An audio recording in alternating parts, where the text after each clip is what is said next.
ചിലരോടൊക്കെ ചോദിച്ചാലേ ഈ ഒരു ഐറ്റത്തിനോട് അത്രയ്ക്ക് താല്പര്യമില്ലാത്ത രീതിയിലുള്ള മറുപടിയായിരിക്കും കേൾക്കുന്നത്. പക്ഷേങ്കില് ഇതിങ്ങനെ ഉണ്ടാക്കി നോക്കുമ്പോഴേ ഭയങ്കര ടേസ്റ്റാണ് കേട്ടോ.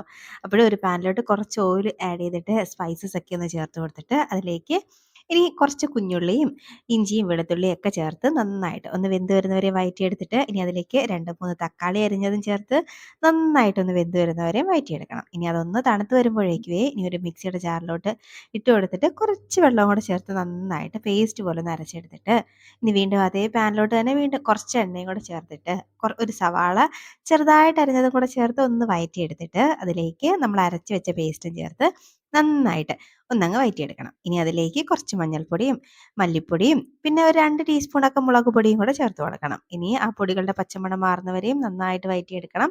ഇനി ഒരല്പം വെള്ളം കൂടെ ചേർത്ത് നന്നായിട്ട് മിക്സ് ആക്കിയിട്ട് ഒരല്പം ആവശ്യത്തിനുള്ള ഉപ്പും കൂടെ ചേർത്തിട്ട് ഇത് നന്നായിട്ട് ഒന്നും കൂടെ മിക്സാക്കി ഒന്ന് തിളപ്പിച്ചെടുക്കണേ. നന്നായിട്ട് ഒന്ന് തിളച്ച് ആ എണ്ണയൊക്കെ ഒന്ന് തെളിഞ്ഞ് വരുമ്പോഴേക്കും നമ്മൾ വേവിച്ച് മാറ്റി വെച്ചേക്കുന്ന നമ്മുടെ സോയ ചങ്ക്സ് ഉണ്ടല്ലോ അത് ചേർത്ത് കൊടുക്കാം. ഇനി നന്നായിട്ട് ഒന്നങ്ങ് മിക്സാക്കി എടുക്കാം. മിക്സാക്കി എടുത്തിട്ട് കുറച്ച് വെള്ളം കൂടെ വേണം ഇതൊന്ന് നന്നായിട്ട് വെന്ത് കിട്ടാന്. അപ്പോഴേക്കും കുറച്ച് വെള്ളം കൂടെ ചേർത്ത് നന്നായിട്ട് മിക്സാക്കി ഒന്ന് അടച്ച് വെച്ചിട്ട് ഒരു 10 മിനിറ്റോളം ഒന്ന് വേവിച്ചെടുക്കുമ്പോഴേക്കും ഇതാണ്ട് ഇതുപോലെ ഗ്രേവിയൊക്കെ നന്നായിട്ടൊന്ന് വറ്റി കുറുകി നല്ല ടേസ്റ്റി ആയിട്ടുള്ള സോയ ചങ്ക്സ് കറി റെഡി ആയിട്ടുണ്ട്. സോയ ചങ്ക്സ് ഇനി ഇഷ്ടമല്ലെന്ന് നിങ്ങൾ പറയില്ല കേട്ടോ. അത്രയ്ക്ക് നല്ല ടേസ്റ്റിയാണ്. അപ്പോൾ എങ്ങനെയാ ഉണ്ടാക്കല്ലേ?